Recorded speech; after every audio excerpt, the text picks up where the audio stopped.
Olá, como vão? Tudo bem?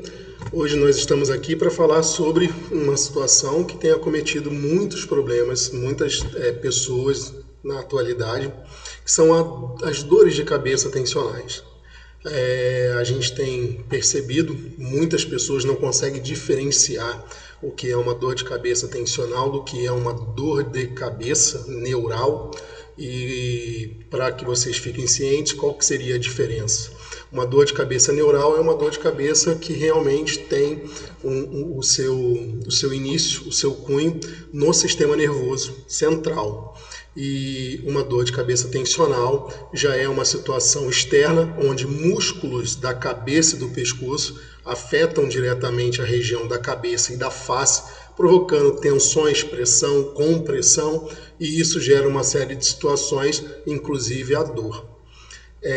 Há uma expectativa, há uma estimativa de que a maioria das dores de cabeça que a população vem sentindo é de cunho tensional. Porém, não há nenhum estudo ainda que a gente consiga pegar e comprovar isso, até porque teria que ser um estudo de corte transversal, um estudo de corte bem longo, para a gente poder acompanhar uma pessoa na situação de que a dor de cabeça dela é ou não é tensional.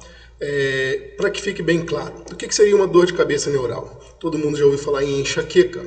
Então existem vários tipos de enxaquecas e existem vários graus da enxaqueca. Então uma dor de cabeça, ela viria de uma enxaqueca, de um problema neurológico que causaria dor, ou muitas vezes de problemas como pressão intracraniana, que aí são outros aspectos que não cabe a nós aqui entrarmos nesse detalhe. Uma dor de cabeça tensional, ela vai vir da musculatura que está em volta da cabeça e do pescoço e também da musculatura da face, a musculatura da mímica facial. E ao termos músculos com tensões muito exageradas, a gente acaba por ter pressões que vão causar essa dor de cabeça. Por isso, inclusive, é fácil da gente entender quando o que está nos assolando é uma dor de cabeça tensional. Muitas vezes a dor de cabeça passa com um relaxante muscular como Dorflex, por exemplo. Se você teve uma dor de cabeça que você amenizou a situação ou fez com que ela sanasse com o uso de um relaxante muscular, automaticamente você teve uma dor de cabeça tensional. E qual o grande problema de você ficar tomando medicação o tempo todo para isso? É que você não resolve o problema na íntegra e você também não identifica qual que foi a causa dessa dor de cabeça que você estava sentindo, certo? Então hoje, logicamente, a gente não vai aqui abrir uma aula de anatomia, porque a gente acredita que há pessoas de vários tipos de conhecimento, né, de várias classes de conhecimento assistindo esse vídeo. Então a gente vai falar aqui sobre alguns músculos que são muito importantes nessa relação de dor de cabeça tensional, que são mais superficiais e mais facilmente identificados e que você, muitas vezes aí, na sua situação de ter ou não ter uma dor de cabeça, pode conseguir identificar sem problema, beleza? Então aqui nessa imagem, a gente tem alguns pontos que são muito comuns em relação à dor de cabeça. Essa região látero-posterior aqui da cavidade orbital, o pessoal popularmente chama de fonte, né? É uma região que é muito afetada, e depois nós vamos entender o porquê. Essa transição aqui do frontal, do osso frontal, da região frontal para a região occipital da nossa cabeça também, com essa parte posterior sendo muito latente. Essa porção posterior ao pavilhão auricular-orelha, né? É muito comum, e aqui a gente tem uma outra região que é muito comum de termos aí dores e tensões, que é a mandíbula, né? Mais precisamente aqui na região do músculo masseter, que a gente vai ver em breve. Na região posterior, né, numa vista posterior, nós temos muita tensão nessa região que popularmente é chamada de ombro, né, mas o nome correto aqui seria trapézio, e nessa região posterior da nuca e do pescoço, que é nuca mesmo, tá? Então, pescoço, região nucal, essa região aqui que também, se vocês acompanharem aqui, é o mesmo músculo, tá? É o trapézio, a gente vai ver esse músculo daqui a pouco e vai ver também por que ele causa esse monte de problema, beleza? Então, vamos lá. Tomara que vocês consigam compreender aí tudo que a gente está tentando passar. Então aqui nessa imagem a gente vê uma série de musculaturas. Aqui vocês vão ver que desse lado, lado esquerdo, eu tenho o músculo trapézio e aqui do lado eu já não vejo mais ele. Isso porque nessa região do dorso nós temos várias camadas de musculatura. Do superficial para o profundo, que seria a nossa coluna vertebral, a gente vai ter um músculo sobreposto ao outro. Então, numa secção, aqui foi feita uma secção do músculo trapézio para que a gente visualizasse outros músculos aqui embaixo. Vamos esquecer essa região, esse lado aqui direito, e vamos focar aqui nesse músculo, que inclusive tem o nome de trapézio, porque se a gente junta os dois, o desenho de um trapézio se forma. Tá? Então, reparando aqui que o músculo trapézio ele pega desde a escápula e da clavícula, ou seja, bem próximo aqui da articulação do ombro, tá?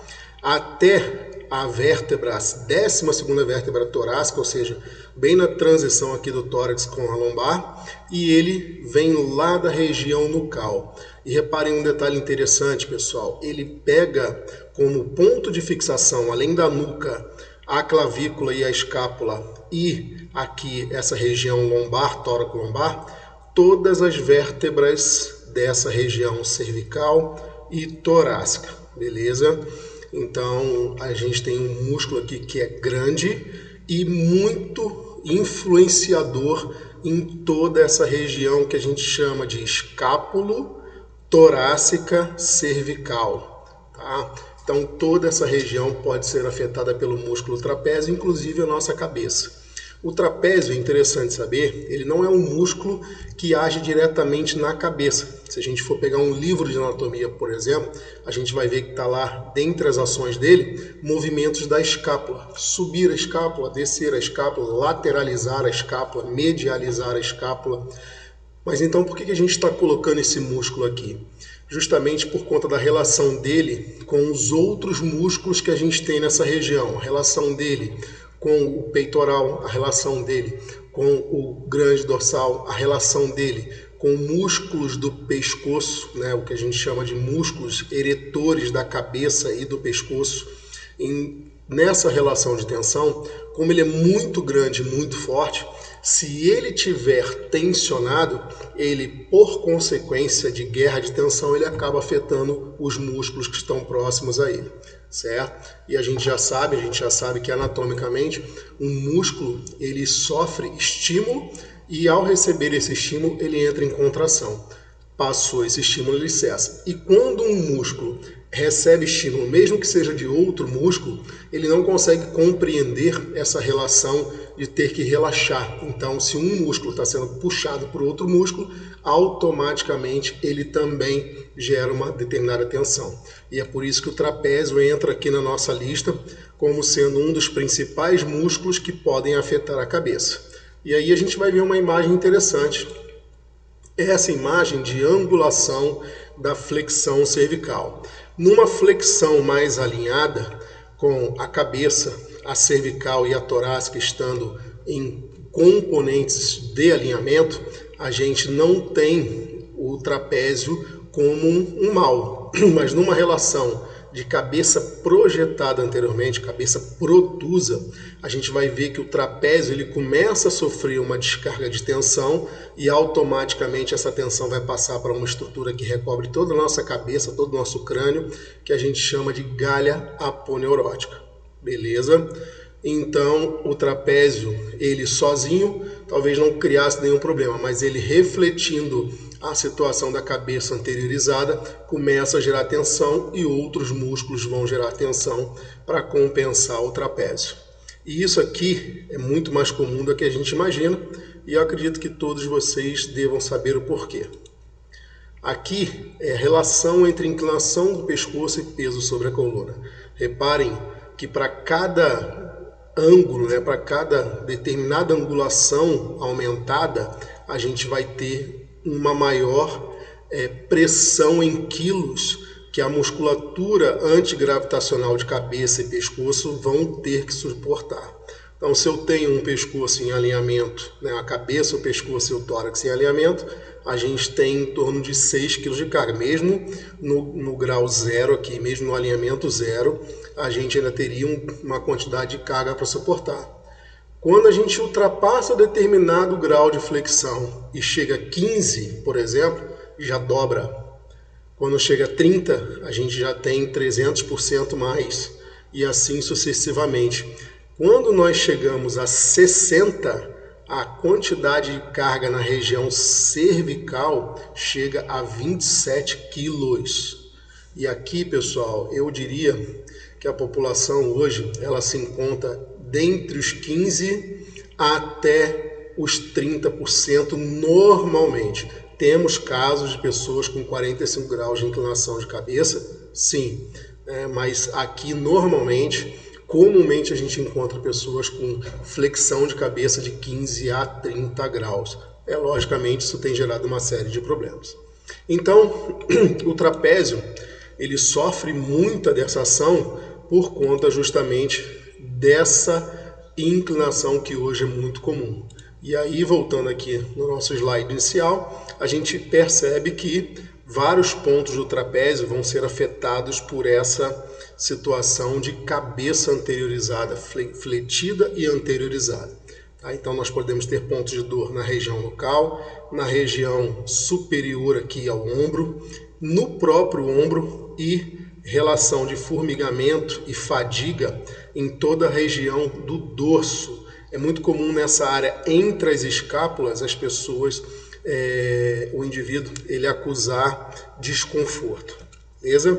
Seguindo aqui uma visão lateral do pescoço e da face, a gente tem o músculo esternocleidomastoideo. Eu sei que o nome é um pouquinho complicado, mas tirando o nome de lado, essa musculatura aqui que é facilmente palpada aqui, ó, na lateral do nosso pescoço, essa musculatura ela tem uma força muito grande e ela tem a capacidade, como a gente tem um músculo do lado direito e um semelhante ao lado esquerdo, ela tem a capacidade de manter a nossa cabeça fixa, sem permitir que ela caia para frente ou que ela caia para trás. Então essa musculatura é a musculatura que fixa a cabeça para que a gente esteja sempre olhando a linha do horizonte.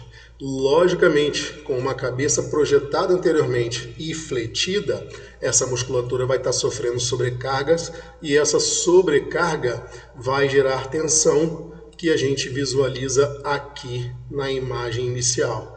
Tá? Então, o esternocleidomastoideo, ele pode ser inclusive capaz de gerar uma dor de cabeça tensional na região da fonte. Então, tem muita gente que tem dor na região látero anterior da cabeça e não consegue entender ou ligar os pontos e perceber que essa dor está vindo de uma musculatura que é póstero-lateral. Então, uma dor látero-anterior pode ser causada por um músculo póstero-lateral, certo? Um outro músculo que a gente vai falar também, dois na verdade, que são muito comuns em termos de aumento de tensão e, consequentemente, aumento da tensão tanto cranial quanto facial, são esses dois músculos da mastigação aqui. O masseter, que é esse músculo que a gente tem na lateral da nossa mandíbula e que é um músculo da mastigação, né? É considerado um músculo que gera maior tensão no corpo humano. É tão forte que a gente sabe que se houver perto de nós alguém com um ataque epilético, é recomendável que antes de se colocar a mão para fazer a manobra de retirar a língua que pode ter enrolado e etc., se coloque um apoio entre os dentes, porque se por um acaso essa pessoa fechar a boca em epilepsia, ela pode partir um dedo humano. Tá?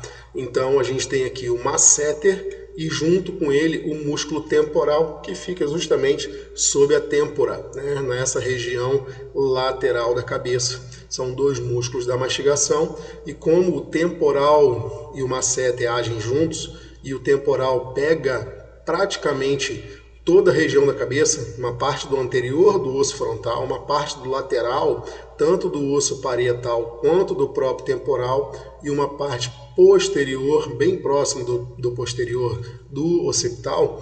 Esse músculo em conjunto com esse, ou seja, o temporal em conjunto com o masseter, podem gerar dor desde a região cervical, ou desde a região occipital, nucal, até a região frontal, causando inclusive dores próximas à região orbital. É muito comum as pessoas terem dor na região orbital e associar problemas de visão, e nem sempre é problema de visão. Logicamente, tudo tem que ser investigado, mas nem sempre é problema de visão, ok? E por que que isso aqui se interliga dessa forma? Porque nós temos na região da cabeça, pessoal, uma estrutura, essa estrutura branca aqui, que nós chamamos de galha aponeurótica, e que ela liga praticamente todos os pontos da cabeça. Ela reveste o crânio, reveste a calota craniana. Acima dela nós temos a camada de tecido gorduroso, essa estrutura amarelinha aqui, e depois as camadas de pele, né? E todos os músculos que chegam até a cabeça ou que são próprios dela, como o próprio frontal e o próprio occipital, eles têm como ponto de fixação a galha aponeurótica. Então, se houver uma tensão nessa região, esse músculo que está aqui na região posterior não vai puxar só a cabeça para baixo, ele vai puxar também todo o tecido conjuntivo, podendo afetar, por exemplo, o frontal. Então é comum, eu posso ter uma dor de cabeça na região frontal, que é culpa de um músculo que chega na região occipital, certo? Voltando aqui, qual é a nossa dica, né? O que a gente diz para os nossos clientes, o que a gente costuma dizer para os nossos alunos? Que toda vez que a gente tiver uma dor de cabeça, palpe determinadas musculaturas, palpe o esternocleidomastoide na região lateral, palpe o próprio trapézio, né? A região nucal, e perceba se há muita tensão, o masseter, a região temporal. Se houver muita tensão ou se durante a palpação a sensação de dor de cabeça diminuir, provavelmente a sua dor de cabeça é tensional. E se ela for tensional, é melhor para você que você resolva o problema fazendo uma soltura e alongamentos dessa musculatura do que tomando uma medicação que só vai fazer com que o sintoma, que é a dor, diminua momentaneamente, podendo voltar e voltar e voltar. E, consequentemente, se você começa a tomar medicação e constantemente tem a necessidade de mais medicação, ou você fica resistente à medicação e tem que tomar um medicamento mais forte, ou você vai chegar no ponto que essa dor ela não vai passar, causando um incômodo muito mais frequente e talvez até muito mais intenso. Beleza? Fica a dica. Tamo junto. Até o próximo vídeo. Um abraço.